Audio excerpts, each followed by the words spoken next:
bagaimana bisa berdampak.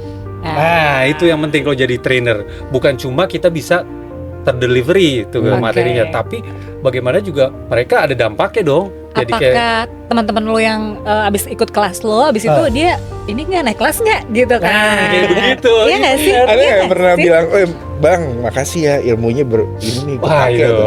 Itu seru tuh. Kan biasanya ada gitu kan, kayak, senang dong kita kan. Seru. Gitu. Bang, gaji gue naik nih bang. Itu seru banget. Presentasi gue lancar nih. Itu makin kesini tuh makin banyak yang seperti itu. Oke, boleh. Dia kan jurnalis juga toh. Iya, jurnalis. Mantan tapi kalau gue kan masuknya tuh 2009 kan. Kalau 2008 lu ya? Ya kan? 2008 beda setahun. Gue di ujung 2009 lah jurnalis itu. Kalau lu mungkin apply jadi jurnalis kan. Kalau lu gimana? Lu kan model dulu. Lah, terus bisa ke jurnalis gimana? Ya benar, gue abis Apnon waktu itu 2009. Terus ada yang nelpon nih, Bung. Nelpon gue. Van, lu mau gak datang sini? Nanti temen gue nelpon. Lu tahu siapa yang nelpon? Siapa? Dia juga ya temen gue. Jadi Irwan ini ada andil yang cukup besar di karirnya Ivan. Jadi nice. Dia ngubungin ke temennya tuh HRD di situ kan. Terus HRD dia nelpon gue, Van datang kantor. Kayak gue kenal dia. Kayak kenal ya kan HRD. Datang kantor Van, buat apa nih? Gue dapet info dari Irwan, dia bilang gitu. Lu mau nggak buat presenter nih? Wah, presenter. Orang gue lagi sinetron waktu itu kan, lagi iklan. Baru selesai Abang None. Gue pikir presenter tuh presenter gitu kan. Nggak kebayang tuh. Presenter infotainment lah. Iya. Pokoknya di TV itulah ya. Presenter infotainment. Gue datang langsung ke sana. Begitu datang ke sana, wawancara. Enggak. Gue langsung ngobrol dulu, Bung. Ngobrol sama HRD itu kan. Sama temen dia nih ngobrol. Udah ngobrol HRD, Van ikut gue yuk. Dibawalah gue ke ruangan nih, ke lantai 3 tuh. Ternyata lu tahu kan lantai 3? Studio bukan sih? Belum studio. Jadi belum. gue lihat, selingkuh. Kok infotainment begini ya ruangannya gitu kan. Ternyata kotak-kotak gitu ya. Kotak-kotak dan fokus banget gitu. Orang-orangnya kok serius lari-lari banget gitu. Apaan nih program apa gitu kan. Masuk ke ruangan tuh, ruangan Kadif. Gue inget banget ada IP, ada Kadif. Van, apa kabar, ngobrol dulu bentar. Terus kamu suka nonton berita, dia bilang gitu. Suka Pak, gue nonton berita, dia bilang gitu. Oh gitu. Tahu kalau orang live report gimana gitu. Tahu, gue bilang gitu. Tahu aja ya. Coba dong berdiri depan situ. Suruh berdiri gue depan situ live report kayak orang-orang yang kamu lihat. Dong, gitu praktekin gue. Sekarang nih Pak. Ya udah. Langsung gue berdiri langsung hari itu. Gue live report, begitu live report selesai terus ditanya, wah oke juga ya. Kamu baru lulus ini ya, Abang None? Iya, baru banget selesai. Masih ada kontrak kayaknya, gue bilang gitu. Oh gitu, ya udah. Selesai deh, udah selesai wawancara tuh. Pagi tuh. Lantai 3 tuh ya. Lantai 3, pulang. Jam 7 malam gue ditelepon lagi. Van, kapan bisa gabung? Tuh gitu. Langsung gue hari itu juga. Udah nego gaji belum tuh? Kok udah langsung gabung aja? Disuruh datang lagi. Kapan bisa gabung? Untuk datang lagi, dia bilang gitu. Nah, itu yang kedua, datang lagi itu untuk nego gaji. Nah, itu yang penting soalnya. Tapi gue nanya juga, nggak langsung gaji berapa segala macam. Untuk program apa? Karena kan waktu itu belum dijelasin. Jadi gitu. belum disampaikan kalau lu bakal jadi presenter program apa tuh belum. Begitu gue tanya untuk program apa, untuk news sih bilang gitu. Lah untuk news gitu kan, gue kebayang gue untuk presenter infotainment gitu ya, entertain. Tapi karena gue suka tantangan gitu kan, pengen nyoba, wah seru juga ya jadi jurnalis. Tapi karena gue masih ada beberapa kontrak tuh ya waktu itu, kontrak iklan lah, sinetron. Lu nyelesain dulu nggak selesain, tapi gue disuruh minta cepat kan waktu itu sama kan, gabung cepet deh kalau bisa, nggak lebih dari 2 minggu. Oke, gue bilang, tapi gue masih ada kontrak, nggak apa-apa, berjalan gitu. Nah itu lucunya tuh, karena ada kontrak beberapa yang belum selesai, jadi gue 3 bulan di kantor jadi PA, terus terjun ke lapangan, langsung siaran tuh. Begitu gue siaran, karena gue masih ada kontrak gitu kan, gue kerjain kontrak itu, siaran ada kombrek nih. Begitu ada kombrek, nah itu gitu, lu udah tahu deh pasti. Begitu ada kombrek, iklan gue muncul. Nah jadi gue yang bawain berita, gitu kan, iklannya gue gitu. Nah di situ tuh langsung Kadif gue ngeliat, Pon kan udah dibilangin, nggak lu boleh jurnalis, kan, ya? lu nggak bisa dong netral kayak gitu, nggak bisa lu bawain produk dan segala macam. Pak itu kan saya udah bilang itu masih kontrak, masih berjalan. Kan masih berjalan. Akhirnya gimana? Akhirnya dia maklumin pertama gitu. Terus udah 6 bulan berjalan, muka gue muncul di koran, lagi meeting evaluasi muncul tuh di koran. Pan, masih ada nih. Pan, ini apa ya? Dia bilang gitu. Kok lu lagi nih? Kan udah dibilang katanya netral gitu. Iya Pak, ini masih kontrak. Alasan gue gitu kan, masih kontrak, ini nggak bisa gitu. Ya udah, sekarang lu pilih deh. Nah, mulai bete tuh. Mulai bete si kadip gue. Oh ya udah. Jadi gue mutusin, ya udah deh, gue fokus aja nih jadi jurnalis. Gue juga pengen nyoba nih gimana sih jurnalis. Ya udah, sejak 2010 pertengahan lah itu, gue udah nggak ada si entertainment itu, gue udah nggak bidang. Total berhenti ya. Gue juga dijauhin sama agensi manajemen segala macam. Gue total sampai 2017 program itu yang dibubarin, bukan kita yang keluar ya programnya. Lu juga kan? Nah, programnya diganti, dibubarin, bukan yang kita yang keluar. Tapi kita nggak lanjut. Beralihlah gue jadi public speaking trainer. Sebenarnya trainer itu udah dari lama sih, gitu. Oh gitu. Itu berjalan terus pas lo jadi presenter tuh udah? Udah. 2009 itu gue udah mulai. 2010 lah. 2010 gue 6 bulan tuh mulai diminta kantor untuk ke kampus-kampus untuk ngajar komunikasi. Biasa jadi ini ya, pembicara tamu. Gimana jadi presenter, gimana wawancara orang di lapangan. Nah itu awalnya gitu tuh sebagai trainernya gitu. Gue ngajarin jurnalistik juga gue ngajarin gitu kan. Karena gue juga dapat pelatihan waktu itu kan di. Lu dapet gak sih? Pelatihan? Dapat. Semua presenter dapat. Pelatihan yang di New Look ya, kalau nggak salah kan. Ada kata-kata New Look tuh.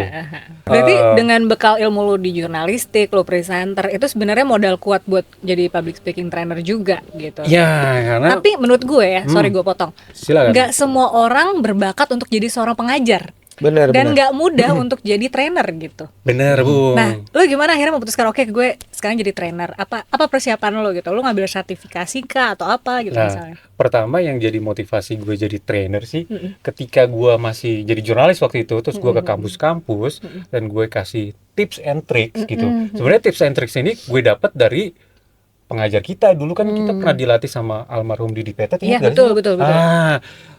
Jurnalistik sama Riza Mustari kalau nggak salah, Mas Riza Mustari.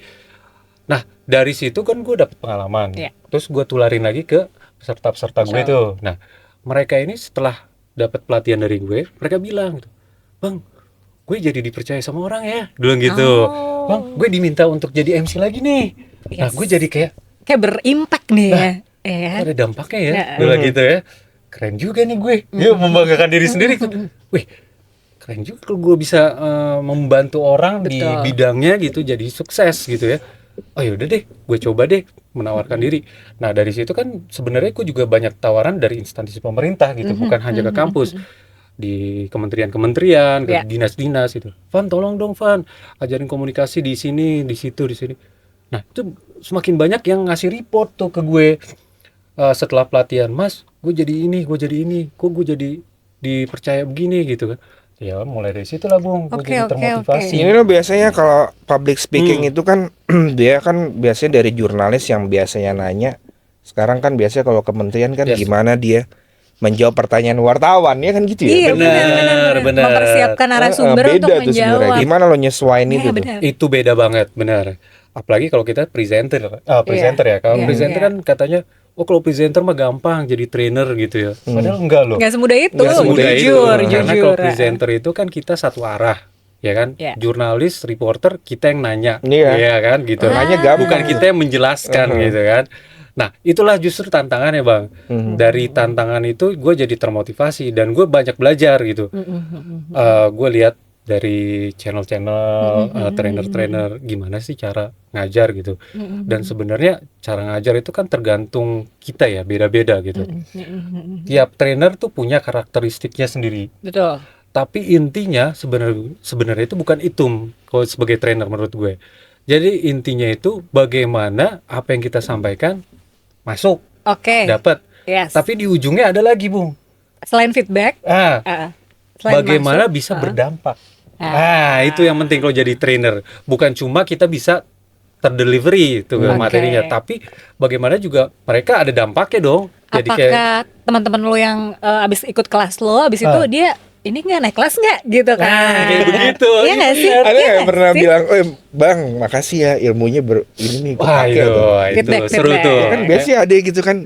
kayak, senang dong kita kan Seru. ngomong gitu. Bang, gaji gue naik nih bang. Itu seru banget. Presentasi gue lancar Itu nih. makin kesini ya kan? tuh makin banyak yang seperti itu. Padahal gue nggak minta ya, tapi kadang mereka kasih report gitu. Oke. Karena peserta gue sekarang bervariasi, bukan hanya mahasiswa. Jadi mulai dari pelajar mau debate, English debate gitu, competition ikut gitu kan, competition. sampai kepala divisi gitu yang dia meeting dan juga dipercaya menjadi pembicara bahwa perusahaannya gitu. Nah itu suka ngasih report kayak anak-anak pelajar gitu, bang menang nih kemarin, kayak gitu kan. Bukan langsung ada Seneng kayak dong, pride ya. gitu kan, langsung, wih keren nih Thank gue you, bilang coach. gitu. Yeah. Thank you coach kayak gitu. Terus para manajer BUMN gitu ya, Yeah. Mas sampai ada yang traktir loh, Mas ada waktu nggak? Ngapain gue bilang gitu, saya mau traktir nih, saya dapat reward. Cewek cowok nih yang ngajak. Macam-macam. Terus Saya mau traktir mas, karena gue dapat reward dibilang Oke. gitu, karena gue mewakili perusahaan untuk berbicara se-Asia Tenggara, dibilang gitu kan. Wih, keren banget, ini berkat Mas Ivan nih, gitu, berkat Mas Ivan nih. Wow. tinggi dong langsung seneng ya. Enggak juga sih gue bilang. Karena begini, kalau sebagai trainer menurut gue, apalagi public speaking, Ya. bukan hanya perannya si trainer gitu. Lebih banyak justru perannya si pesertanya, kalau gue bilang. Kenapa?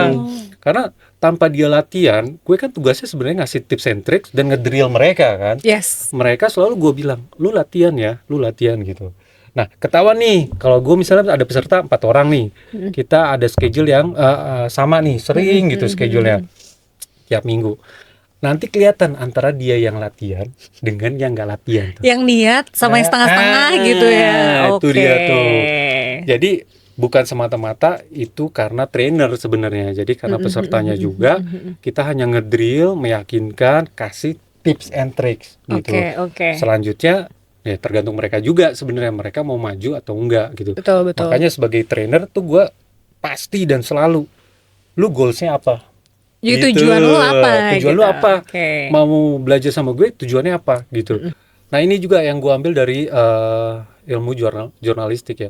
Ketika kita jadi jurnalis gitu, kita kan wawancara gitu ya, wawancara narsum kita dengerin tuh, dengerin narsum ngomong supaya kita dapat jawaban apa yang kita maksud gitu kan. Iya Oke. benar. Nah sebagai trainer menurut gue juga harus begitu Bung. Oke. Kita harus mendengarkan peserta kita nih Bang. Jangan sampai peserta yang ngikutin gaya kita, tapi kita yang ngikutin peserta butuhnya Kita apa mereka. adjust juga. Kita adjust. Oke. Mereka butuh apa nih gitu. Kita dengerin. Enggak, soalnya kalau gua kan Nah. ngelihatnya kalau dari jurnalis sama instansi ini kan tujuannya beda ya. Gue pengen dia ada ngomong yang gue mau, kadang instansi nggak mau, dia kelihatan jelek ya nggak sih? Itu Kan gitu dia. kan. Jadi kan lucu. itu iya itu itu. kan yang gue alamin gitu. Dia Bener. selalu menjawab dengan cara-cara normatif yang bagi kita, bagi gue ya, Iya. itu yang nggak klik, nggak enak gitu loh, nggak soundbite-nya kurang asik gitu. Tapi kalau dari lo, Van, itu kan gimana nih caranya dia yang tadi lo training ya, misalnya Iya. instansi tuh ngejawabnya biar tetap aman, ya kan pasti itu dong, Nggak namanya blunder. kehumasan, nggak blunder, tapi tetap pesannya tersampaikan dengan baik ke masyarakat. Karena gue rasa itu yang saat ini masih kurang ya. Betul. Gimana banyak ini ya, dia lebih nggak mau komen Benar. dibanding dia keluar, mendingan gue diemin aja deh. Dan menurut gue Kayak ada yang baru-baru ini juga viral ya. Iya. Cara menolak di wawancara ya. Iya, kan? iya. Ya kan sih, gimana? Bener gak sih omongan dia? Benar. Itu effort banget sih. Kita butuh effort lebih. Dan gue biasanya kalau pernah ikut training saya nih ya, Ini dengerin nih ya. Coba. Halo. pasti pada bilang seru. Iya seru. Karena gue pakai pendekatan nih, Bung sama Van. Yang bener nggak nih pendekatan nih gimana nih? Pendekatan iya yang mana nih? Gue mau ceritain pendekatannya. Kalau misalnya seperti itu, kita harus ada yang namanya know your audience. Jadi sebelum lu training, lu harus tahu dulu siapa gitu. Kita bisa dari demografisnya, dari psikologisnya, sosiografisnya. Jadi demografis, bapak-bapak, ibu-ibu nih banyak kan. Usianya berapa? Pendidikannya berapa? Nah dari situ gua masuk. Gitu. Orang instansi sama orang korporat sama ibu rumah tangga tuh beda tuh treatmentnya. Nah pendekatan itu tuh Bang yang gue pakai gitu. Jadi nanti misalnya kalau misalnya sama ibu-ibu yang sering ke lapangan, dia penyuluh gitu ya.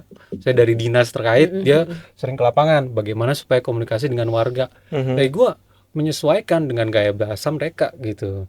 Pertama itu demografis, kemudian dengan budaya. Gue training di mana nih? Betul. Jakarta, Di di Bandung, daerah, Surabaya, pakailah bahasa-bahasanya masukin gitu. sedikit-sedikit, Wilujeng tipis-tipis. sumping gitu misalnya kalau di Bandung. Kalau di Local Surabaya, pride. piye kabare, api-api wae ya. Itu harus pakai tuh Bang, gitu. Biar pendekatan dapet. Kalau udah lu terkoneksi, training lu pasti seru. Gitu. Jangan sampai lu nggak ada konektivitas, training lu ya biar gitu. Atau boring. jadi standar-standar aja gitu, nggak ada nilai ya, lebih gitu aja, gitu. Tapi menurut gue ya, dengan bekal lo sebagai jurnalis, lu berdua nih terutama yang udah biasa ke lapangan ketemu banyak jenis narsum gitu, orang ya. Kayak itu lebih mudah gak sih mengenal karakter? Iya pasti ya. Jadi pendekatan itu akan jadi terasa lebih memudahkan. Pasti ya? Karena kita kan sering banget ya Bang ya, mulai yang dari di interview nggak mau ngomong gitu kan, nah disodorin dong diem ini gitu. Udah berjam-jam pas keluar lewat doang. Yang ngeselin gini Bung, kalau kita ketemu narsum, Bapak bagaimana Pak kalau misalnya gitu kasus ini gitu, belum ada follow up, cuma jawabnya gitu nggak dijawab, itu kan ngeselin kan. Jadi kita harus mancing. Nah kayak gitu. Kalau lu gimana Bang? Iya kan? Gue tuh emang nyebelinnya kayak gitu ya, bukan nyebelin, tapi maksud gue sebagai dia perwakilan dari instansi itu, ini pendapat gue ya, dia harus berani lah. Nah, dia memang tugasnya itu kok. Bener. Dan menyampaikan informasi itu. Ya kenapa lu diwawancara? Karena lu bertugasnya untuk ngomong gitu kan. Terus gue udah nungguin berjam-jam lewat atau enggak kabur gitu. Pada sedih banget sih gue. Bagian belakang gitu. Iya, jadi kan kalau gue tadi kan nyambung ngomongan si Ivan itu, bagi gue yang gue rasa itu penting ya. Kan banyak nih ya, nggak semuanya kan instansi bagus-bagus, humasnya juga. Itu harus berani tampil lah. Entah itu dia memang berbicara secara normatif atau apa. Tapi masyarakatnya jangan dibiarin. Iya dong. Itu dong harus dapat dikasih edukasi, informasi yang tepat, yang jelas. Nih lo kan tugas. Dan ini ya, ini nyambung juga nih antara jurnalis tadi kita mewawancara orang narasumber gitu ya. Misalnya public figure atau pejabat gitu ya. Nggak, karena bagi kita penting tuh Van, sedikit kalau misalkan bagi jurnalis biar cover both side. Keseimbangannya itu penting gitu. Jadi jangan berita itu jadi berseliweran rame-rame kan kayak sekarang kayak di sosmed atau apa kan, itu yang bedain media mainstream sama yang di sosmed itu. Makanya maksud gue itu sangat penting buat instansi buat ayolah gitu keluar. Nah ini berkaitan sama narsum juga nih, jurnalis gitu ya. Bung nih, FYI nih ya. Kalau kita lihat kan yang belakangan ini ya, banyak banget public figure, pejabat yang ngomong di depan publik gitu ya, tetapi omongannya malah jadi buah si malakama. Jadi malah ngajarin dia, tahu-tahu rumahnya digerebek gitu. Ketemu apa tuh di rumahnya gitu kan. Gitu kan, kayak gitu. Sebenarnya dia punya kapasitas untuk ngomong, dia punya keahlian untuk ngomong gitu. Cuma satu kurangnya. Apa tuh? Tahu nggak? Apa? Empati doang. Dia cuma empati doang. Kalau dia ngomong pakai empati, mau di belakangnya itu sebenarnya benar atau enggak yang diomongin, itu pasti akan adem ayem dan diterima gitu. Nah ini yang gue sering kasih juga nih ke pelatihan gue Bung. Lu masukin di situ tuh kalau value lu ngomong, empathy. Bener. Intinya lu harus ada empati. Jadi lu ngelihat, lu mau ngomongin apa lu lihat gitu. Lu pakai empatinya di situ. Di belakang itu kita nggak tahu itu omongannya benar atau enggak. Tapi dengan lu berempati, lu bisa ada konektivitas, lu bisa tersalurkan tuh. Betul. Informasinya. Ya nggak sih? Yes. Jadi nggak kejadian itu tuh yang membedakan orang lah ya, seperti itu ya. Kan nggak ada kejadian, semoga nggak ada kejadian lagi ya guys. Kayak begitu ya. Iya. Seru juga nih ya. Seru banget. Ngobrolin ya. Tapi aku percaya teman-teman yang di instansi ini mereka tuh butuh sebenarnya sama bekal public speaking. Kalau gue lihat sih butuh banget ya. Butuh banget gitu dan ya. mereka udah mulai concern dengan hal itu. Dan beberapa teman-teman internal MC juga udah jago-jago. Kadang-kadang lu juga bisa tuh. Bukan hanya, tapi ada kejadian loh Bung, Bang, gue di satu instansi lah ya, instansi atau dinas ya gitu ya. Gue sering ngasih pelatihan nih. Pelatihan MC dan moderator. Beberapa waktu udah jalan setahun, kok gue nggak dipanggil lagi gitu ya. Waduh, serem juga nih tahun kedua dipanggil gue lagi. nggak dipanggil lagi gitu ya. Ternyata gue dapat kabar gitu ya, mereka udah pada jago-jago gitu, gue nggak dipanggil Oh, lagi. kira udah jago-jago, kirain gak dipanggil lagi. Bukan. Enggak, jadi gini, kita tuh bukan dilema sih, kayak oke, kita ngajarin, kita berbagi ilmu, tapi kita menciptakan saingan kita sendiri. Gitu dia. Oh iya Tapi terus. enggak, tapi gue berbangga sih, maksudnya Bangga banget, apa bangga yang banget. kita ajarkan itu ada dampaknya buat mereka. Dan Betul. itu kan maksudnya mereka tidak sia-sia ya melakukan training seperti itu gitu. Betul. Ya. Bahkan Gitu. ada satu instansi besar, aku boleh sebut nggak? Hah? Ya, terserah dia, aman gak? Nanti yang ditelepon dia. Kan mau ngomong soal apa dulu nih? Nggak, ini aman. Aman ya? Bank Indonesia. Oke, Jadi oke. BI itu punya namanya kompetisi BI Talent. Dia tuh dibagi jadi beberapa kategori, mulai dari MC, penyanyi, sama musisi kayak pemain alat musik. Jadi ketika BI bikin acara di setiap KPW, kantor perwakilan ya, mereka udah punya masing-masing talent. Masing-masing talent, oke. Ya gitu. Keren, Jadi keren. menurut aku itu satu motivasi juga buat teman-teman di instansi manapun. Boleh kok kalian punya bakat, boleh kok kalian tetap tampil di kantor.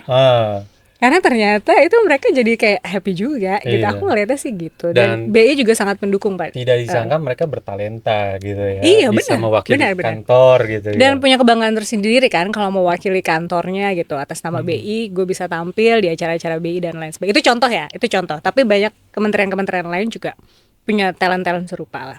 Ya, oke. pastilah. Seru-seru banget ya. Nih ngomongin jurnalis gitu ya, jurnalistik.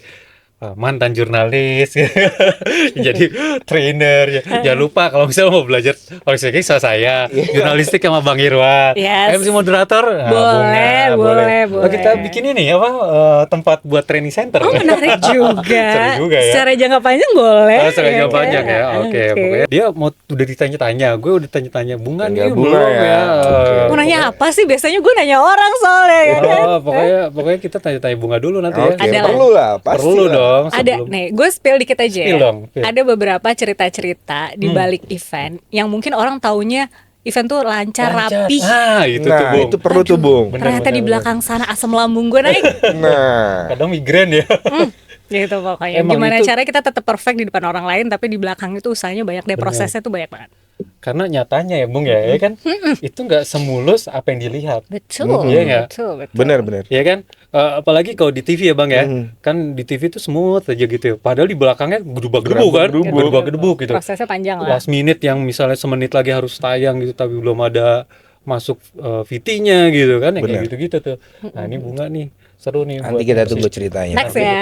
Oke, Next next ya, kita lanjut dengan ceritanya Bunga. Untuk episode kali ini sekian dulu di ceritain dong. Cerita Oke. nyata langsung dari orangnya. Dah, sampai jumpa. Thank you.